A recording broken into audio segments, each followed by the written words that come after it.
We begin this morning with the latest developments in the war in Ukraine. Breaking overnight, Ukrainian officials announcing an agreement with Russia on a ceasefire to allow for the evacuation of a number of cities in the eastern half of the country. One of those cities is Sumy, which has been under siege by Russian forces for days. Ukraine's Ministry of Internal Affairs says at least 9 people have died, including 2 children. This comes one day after Ukraine rejected Russia's offer of 5 humanitarian corridors, which would have allowed people to leave several major cities. But most of those corridors led to Russia or its close ally, Belarus. Despite this, the flood of refugees out of Ukraine has been nonstop. This morning, a staggering statistic from the UN, 2 million people have now fled the country since the war started. It's the fastest exodus Europe has seen since World War II. For many families, leaving is not an option, like one mother of a baby born 6 weeks premature spoke with our Lester Holt from a hospital in Lviv. Will you someday tell Anna about the world that she was born into? Of course. She's a child of a war. Basically. Overnight, this dramatic video from Ukrainian President Volodymyr Zelensky, video he took of himself inside his presidential office in the heart of Kyiv, essentially daring the Russians to come and get him.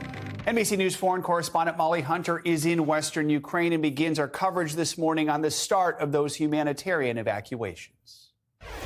Hi, good morning. That's right. For the 4th day in a row, residents in some of these hardest hit towns and cities in the east of the country are waking up with the hope of a ceasefire, with the hope of possibly getting out today. So all eyes are on Sumy. It is a town in the northeast of the country. It is east of Kyiv. It's north of Kharkiv, right near the Russian border. It was hit incredibly hard overnight. We have information from the Ukrainian Interior Ministry. 21 people were killed, including children. Now, all eyes are on that because that is the only town where the Ukrainians and the Russians have agreed to a humanitarian corridor to evacuate civilians from that town. That route goes from Sumy and it goes south to Poltava. It does not go west to the relative safety of the country where I am. It doesn't even really get people into the center of the country. Now, Russia had proposed 4 additional humanitarian corridors that left other besieged cities in the east of the country. The problem for the Ukrainians is those humanitarian corridors led directly to Belarus or Russia. And for the Ukrainians, that was absolutely not an option. Now, from the Ukrainian side, they are also saying this morning we have information that the Russian side is preparing to violate this corridor. They prepare manipulations with the routes to make people go in a different direction. So we will be watching this first humanitarian corridor, these ICRC buses leaving Sumy very, very closely. We are in touch with the ICRC. The other big question is whether or not, as people go out, humanitarian aid is going in. But the real goal for all of these people, these civilians who are in these besieged towns like Sumy, is to get to the relative safety of the west of the country where we are. Now, we just got new numbers from the UNHCR. 2 million refugees have actually left the country. That doesn't even count all the IDPs, all the internally displaced people who either can't get out of their cities, who have moved to other cities, or who are in Lviv, which is where we are right now. Apparently, according to the mayor, 200,000 people are in Lviv. Not everyone wants to become a refugee. Some people really believe that Ukraine may win this. They may be able to return home, and they are planning to stay here and fight it out. But as that number grows, it becomes more and more unsustainable. All right, Molly, thank you. Let's get more on the situation on the ground this morning in Ukraine. Clint Watts joins us. He's a distinguished research fellow at the Foreign Policy Research Institute and an NBC News national security analyst. Clint, good to have you back with us. We love having you at this board to walk us through everything. So first, let's talk about these evacuations, either underway or being organized in a number of cities this morning. You made a really good point. I heard you just a little bit ago this morning about when those routes were just to Russia or Belarus that could essentially be used as propaganda there. Ukraine shut those down. Walk us through what we know now about the situation surrounding evacuations there and these new corridors. Yeah, that's right. So I'm putting up the proposed Russian corridors just to give you an idea of how ludicrous this was.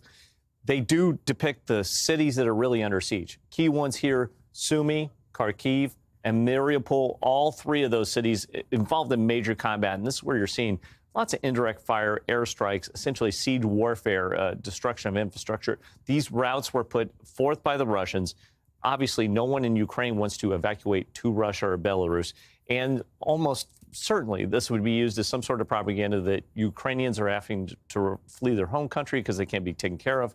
This is a classic propaganda line. I think more importantly, what you're seeing is just in terms of the attacks that are going on, these cities to the east have a very different situation from even Kyiv, and that this is a long journey across here to get to the western part of the country.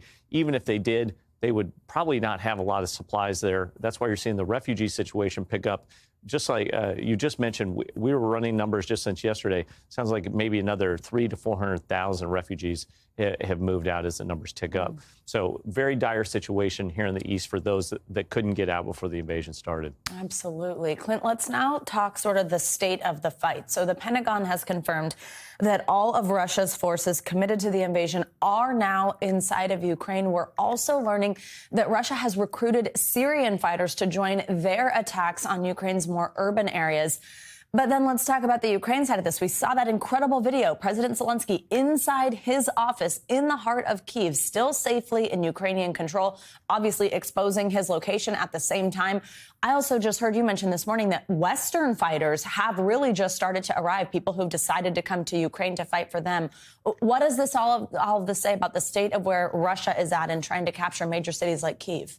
I would really like to break it, I think, into three parts. Week one was the Hail Mary, 3 fronts and a coup, trying to topple the country very quickly. Week two has become conventional warfare, essentially, assault. And I think week three becomes the sustainment and the slog, and essentially each party, Russia and Ukraine, using its logistics, manpower, food, fuel, and ammunition to try and drive at each other and gain ground. Here in Kyiv, this is, you might have seen clips from Richard Engel. He's in Irpin, which is essentially this area here. Russian forces making some small advances in terms of tanks and mechanized forces, but again, not making massive gains. They don't have the infantry to support, and they're meeting stiff resistance. I think for the Ukrainians, this is a very dangerous time. They're running out of logistics naturally, being on the front lines. Can they stay resupplied? Separately, as we zoom back out, I think you're seeing what happens when you just have mass. Essentially, if you're going to use a conventional force, over time, you're seeing multiple axes of advance here, here, and here. So there are some reports this morning that in western Kyiv, they're actually putting some force out. That would mean they'd be able to essentially surround the city. They could do siege warfare then, like Mariupol. Separately, though, I do want to point out, like, for all the Russian advances, and they are steadily making some advances now, they don't secure their rear areas, and they can't essentially do logistics over time without being weak. And separately, this area here in Kharkiv. Kharkiv is very close to the Russian border. Yesterday, there were reports that in Chuiv, right here, the Ukrainians are taking back land, which would be incredible. At least it's contested. That it's contested at all, that close to the Russian border, really points to the big trouble that I think you're seeing across the country, here in the southwest and the south. While they are taking forces, they're still bypassing cities, and they're leaving the rear area exposed. Very difficult, very hard fought it's going to be in the coming weeks and days. Hey, Clint, you mentioned over in the Far East in Kharkiv that there seemed to be taking back some land. There was also these reports yesterday. Ukraine's Defense Intelligence Agency said that it had killed one of Russia's top generals in fighting outside that city. What do we know about that? Yeah, so reports last night when I was wrapping up were that a general major, essentially what we call a major general named Gerasimov of the 41st, was killed here around Kharkiv. This is a major battle area. For some reason, they're really meeting stiff resistance. They were not prepared for it. They're losing lots of aircraft in this area as well. It would be remarkable for them to lose such a high-ranking individual. Also yesterday, reports of a top general, Air Force general of the Russian Air Force being shot down. We don't know if he was killed, don't know the circumstances. But to have these major figures there, the big difference is when officers are killed versus the enlisted, essentially as shock troops on the ground, very different situation. They do go back home. They do get honored. They do get buried. This is part of their elite professional officer class, whereas the low-ranking soldiers oftentimes, no one knows what ever happened to them. So I think this is interesting to watch because that cannot be hidden back at home. That's going to have dramatic effect on the Russian population. Very good point. Clint Watts, thank you so much. Your expertise and your ability to walk us through this is so appreciated as we kick off this hour.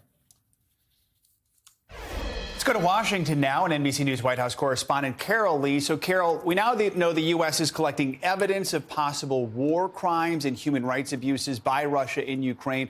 What's the White House saying about this investigation, and does it change anything about how the Biden administration is handling its dealings with Russia? Well, Joe, White House officials are saying that they're appalled by what they're seeing in Ukraine in terms of how Russia is, in their words, targeting civilians, civilian infrastructure, and not sticking to the traditional international rules of war, where they would be targeting military installations. So White House Press Secretary Jen Psaki on Friday said that the administration is conducting an internal review, collecting evidence of what they say is potential war crimes. Now, the real question here is whether they have the evidence. The bar is that it has to show that Russia is intentionally doing this, not just targeting civilians, but as you'll recall, the alleged targeting of that nuclear facility last week, if that was seen as intentional. So they're gathering the evidence. Whether or not they make a formal accusation with the International Criminal Court, for instance, is a real open question, though, Joe. The question is always, what can NATO, what can Western countries do to try and stop this or slow it down? We know they've been resistant to establish a no-fly zone over Ukraine. One alternative solution has been a proposed plan to send Soviet-era fighter jets to Ukraine through Poland. It appears there might be a snag there. What can you tell us about what the White House is saying about that? Yeah, this is something that administration officials in the last few days had started to be expressing an openness to publicly. And now what we're learning is that behind the scenes, according to administration officials, there's not a lot of momentum within the administration for this issue. And it's for a couple of reasons. One is there are concerns in the U.S. and Poland that this is something that Russia could see as escalatory and potentially as direct involvement in the conflict in Ukraine. There's also this question of the U.S. would have to replace those Polish planes with F-16s. Officials say there's not a surplus of F-16s in the U.S., and so that's raising real concerns. And then just logistically, how they would get the planes into the hands of Ukrainians. Not only that, but how then do they make sure the Ukrainians know how to fly the planes, they get maintenance on the planes, fuel, all of those questions. So officials behind the scenes are saying that this is something that is not necessarily happening anytime soon. All right, Carol Lee in Washington. Carol, thank you so much. Let's now check in with Z Gaiman. She's a Ukrainian mother of two who we spoke with last week. She's been taking shelter inside a church basement with her children, as you may remember. Z, thank you so much for joining again. First, of course, I just want to ask, how have you been? How have your kids been since we last spoke? Has anything changed with your situation? We made a decision to move from the church to my mom, just to minimize the numbers of places to worry about, and it has been different. Kids are starting to catch on that this is not just a fun vacation and holidays and like a spring break. So we need to reestablish the routine. That's the major thing, because all the routines were lost. Education and whatnot. But in general, the situation, I think for us, it's easier being here because their grandma and grandpa are here. And also Noah's bunker, because we've got 2 cats and a rat that we just collected from. The rat is our friends. We have our cat, and there's also mom's cat. So Noah's bunker. It's an interesting experience. Oh, that's a sweet name, and I'm happy to hear a little bit of a restoration of normality being with Grandma and Grandpa. What was the journey like there? How far was it for you to go from the church basement to your mom's house?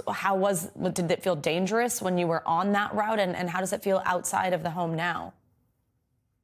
My husband right now is in the territorial defense, so he was the one who took us.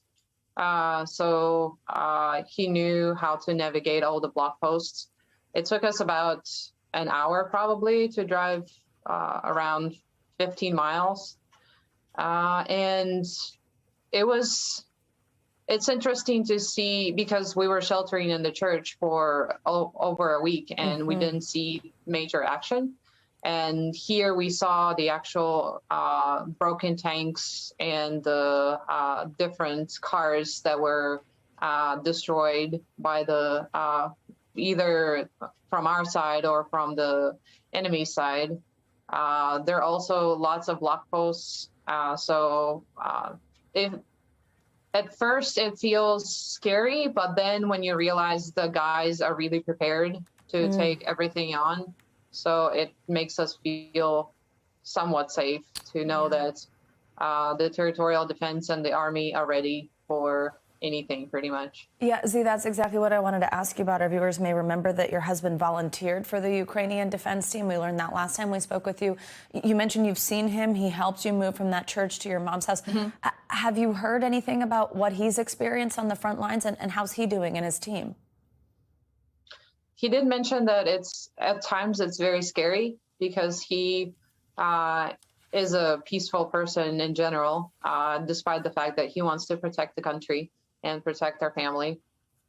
But at the same time, the group that he is with, the people are motivated and they know why they're doing it. So I think that's the main difference between the Russian army and Ukrainian army and territorial defense, is that we know why we're doing it. We're protecting our land. Whereas those guys, sometimes it feels like they have no clue. Yeah, we have heard quite a few reports of that, actually. Z. Guyman, thank you so much. We are thinking of you. We will continue to check in with you. We're thinking of your kids as well, all of you there in Noah's bunker. Thank you so much for joining us. Stay safe. Thank you. The Ukrainian exodus is showing no signs of letting up. UN officials say 2 million people have already fled the country, making it the fastest growing refugee crisis in Europe since World War II. Since Ukraine has barred fighting-age men from leaving, women and children make up most of that number. Poland is seeing the most traffic. The border guard there says Poland has accepted 1.2 million refugees so far, including 140,000 people yesterday alone. NBC News senior national correspondent Jay Gray joins us now from one of those busy border crossings in Poland. So, Jay, set the scene. What are you seeing today? Yeah. Joe, it's overwhelming, the amount of people who continue to pour in here. We're at the Medyka crossing. This basically the crossroads between war in Ukraine and safety here in Poland. Take a look. Here's how it works. People walk through this walking path and up, and buses come at different times. There's no real schedule, obviously, but they come and gather people as best they can, move them to the train station, and from the train station they can move further into Poland and eventually out and into Europe if that's the case. But what you hear from so many of these families, and you hit on it, Joe, you've got mostly women and children walking through here. They've gathered what they can. They've come to safety here. Now what? Most of them don't know where they're going, what they're going to do when they get there, and how they're going to move forward. And that's one of the most sobering parts of all of this, to see these families just really in limbo, and many of them leaving a loved one, a brother, a husband, a son behind. And so that's what they are dealing with. When they get here, they've got supplies. They've got water here, food. You can grab blankets, jackets, shoes, and many are taking advantage of that. They need these things. They weren't able to bring all of the things that they have. But again, it's just a frantic move to try and save their children, and then moving forward how to do that. And that's something that not only these families are dealing with, but the organizers of these types of crossings and the volunteers that show up, all trying to find ways to answer those questions. Jay, I know you got an inside look at a shelter there. Thousands of Ukrainians are staying, at least for now. What did you see there? Yeah. Do they have enough room? No, they don't. We were in a 5,000-bed shelter, and the director told me if I had 10,000 beds, it still wouldn't be enough. So you see people littering the floors. You see families huddled on one cot, 3 and 4 people. You see people who can't find a place to sit or lay down, so they're standing and walking around. We were at a train station yesterday, and the tunnelways that lead to the different platforms suddenly became areas where people just huddled. They couldn't go on anymore, so they sit down, they go to sleep. They sleep for a couple of hours, wake up and try and figure what's new. It's not going to be pretty television, Joe, but I want to spin around if we can, Carlos, and Carlos behind the camera here, and just show you this walking path and what's happening here. This is the path where people are physically walking from Poland from the Ukraine here into Poland. And you can see there are just waves of people continuing to come through. And again, this isn't a pretty television, but this isn't a pretty situation either. And so I want to make sure you get the sense of how this thing works. It's just a gauntlet of families walking through and grabbing what they can and moving forward. So that's the kind of situation that just continues to play out over and over here, and it's going to continue to grow for the next several weeks, Joe. And Jay, what's interesting is it's not just a one-way path. We've heard these incredible stories of Ukrainians living abroad, even volunteers from America and other parts of the world traveling to Ukraine to fight. Have you heard of many people who are going the other way into danger, into Ukraine? Absolutely. Talked to several. Yesterday, talked to a couple of guys. One from Great Britain who came here, a retired soldier who said he was just compelled to come, that he believes there are war crimes going on here. He believes that civilians are being targeted, and he couldn't stand by and watch. And so he gathered his things. He came across, and he said he's going to fight. He'll go wherever they need him. He'll do whatever they need. He says that he's just here to try and help in any way he can. Also talked with a medic yesterday, a young man who was a former Army engineer who was studying archaeology, of all things, in Rome, kept seeing the reports here and felt compelled to come and help. He's a trained medic, and so that's what he's doing. He's come, he's crossed over into Ukraine, and he's going to help any way he can. Incredible examples of bravery. Jay Gray, thank you for giving us a firsthand look at what all these families are experiencing as they cross over the border. Thank you, Jay.